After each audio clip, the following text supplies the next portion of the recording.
कुछ। क्या कहना चाह रहे इस बात से, क्या आप? देखिए, ये बात बोलना नहीं चाहिए, बड़ा कठोर हृदय करके आदमी को बोलना पड़ रहा है, क्योंकि वो इन बिना मतलब का आरोप लगाते जा रहे हैं। देखिए, ये हम कुछ FIR थाना में बलजीत नाम का एक आदमी, जो इनका लॉकडाउन में एप्लीकेशन बनाया था, वो अपना पैसे का हिसाब मांगने जाता है 5 लाख रुपए। तो यहाँ पे देता है रोशन, आनंद, प्रिंस और उनका जो एक और रोशन जो नेपाल में है, उन लोगों ने इनको अगवा किया और इससे 5 लाख रुपए स्टैम्प पेपर पे लिखवा के साइन करा लिया। अब ये थाना है, इस पे FIR है और ये उन पे धाराएं हैं 323, 332, 342, 365। ये 365 किडनैपिंग का होता है और यहाँ पे इन्होंने FIR है। अब ये FIR है, हम यहाँ पे लगा देते हैं, लोग को देख लीजिएगा, ये पुलिस का FIR है, मेरा नहीं है। और ये घटना 2021 की है। अब इसके बाद एक बहुत उटपटांग घटना होती है एक महिला के साथ। ये हम सब FIR कॉपी लिए हैं और सब लगा देते हैं, आप देख लीजिएगा, ये डॉक्यूमेंटेड पेपर है इस चीज़ का। यहाँ सोनपुर की एक महिला है, पटना से थोड़ा दूर एक जगह है सोनपुर में, उनकी पति को अगवा किया जाता है और 23 लाख रुपए की फिरौती मांगी जाती है। वो महिला जाके सोनपुर में केस करती है और ये है उसका केस, FIR हम लगा देते हैं, पढ़ लीजिएगा। उसमें इसने बोला है कि मेरे पति से 23 लाख रुपए मांगे गए। किसने मांगे? अब ये उसने यहाँ पे नंबर लिख दिया कि इस नंबर से फ़ोन आया, पैसे मांगे गए। इस पर FIR हो जाती है उनके ऊपर कि अज्ञात लोगों पे।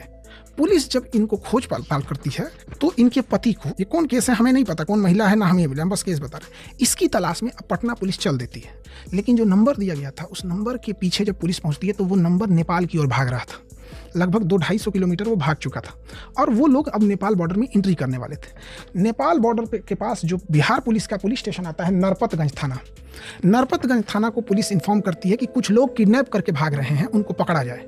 तो पुलिस की टीम एक और पटना सोनपुर से निकली थी, एक नरपतगंज थाना से निकली थी। वहीं पे नेपाल बॉर्डर के पास पकड़ लिया जाता है, थोड़ी दूर अररिया जिला। उस महिला के लिए जब पकड़ा जाता है ना, तो उसमें प्रिंस मिलते हैं और 6 लोग मिलते हैं। देखिए, हम 6 लोगों का नाम बता रहे हैं, ये आपके दर्शकों को लगा दे। इसमें 5वां नंबर रोशन और 1 नंबर प्रिंस का, ये लोग मिलते हैं। ये रोशन कौन है? ये जो नेपाल में गए थे उनके साथ, जिनको ये कहते हैं मेरे भाई के जैसा है। तो इसमें 5 लोग पकड़ाते हैं। विक्की कुमार पकड़े जाते हैं, सुनील कुमार पकड़े जाते हैं, मुकेश कुमार पकड़े जाते हैं, अंकित कुमार पकड़े जाते हैं, रोशन कुमार पकड़े जाते हैं और प्रिंस कुमार, उम्र 21 साल, पता हो गया यहाँ पर, ये जिला सुपौल हो गया और ये उनका पूरा डिटेल है। अब पुलिस क्या करती है, जब इनकी जांच करती है तो इनकी स्विफ्ट डिजायर गाड़ी से वो इंसान जिसकी किडनैपिंग हुई थी वो पकड़ा जाता है। पुलिस इस केस में उनको ढूंढ रही थी। यहाँ पुलिस का कहना है, देखिए यहाँ पर पुलिस का कहना है, आप पढ़िए, कि प्रिंस कुमार के पास से उनके बाईं कमर में सिक्सर पाया जाता है, देसी सिक्सर। क्या होता है देसी सिक्सर?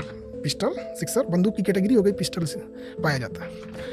उसके अलावा देखिए, जो इन्हें जिनको ये कहें कि मेरे भाई जैसा है रोशन के पास से देसी पिस्टल पाया जाता है। यहाँ उनके जेब से पिस्टल मिली और जिंदा कारतूस मिलता है। और यहाँ देखिए स्विफ्ट डिजायर गाड़ी मिलती है, ये पुलिस का है। नेपाली दिल वाले नेपाली शराब, नेपाल की एक शराब है दिल वाले शराब की 6 बोतल मिलती है। 6 लोग रहते हैं, 6 बोतल मिलती है। पुलिस इन पे FIR कर लेती है और इस पर जो धारा लगती है, इतनी खतरनाक धाराएं हैं। इस धारा में एक बिहार में शराब बंद है, नेपाल का शराब आता है उसकी धारा लगती है, किडनैपिंग की धारा लगती है और आर्म्स एक्ट लगता है।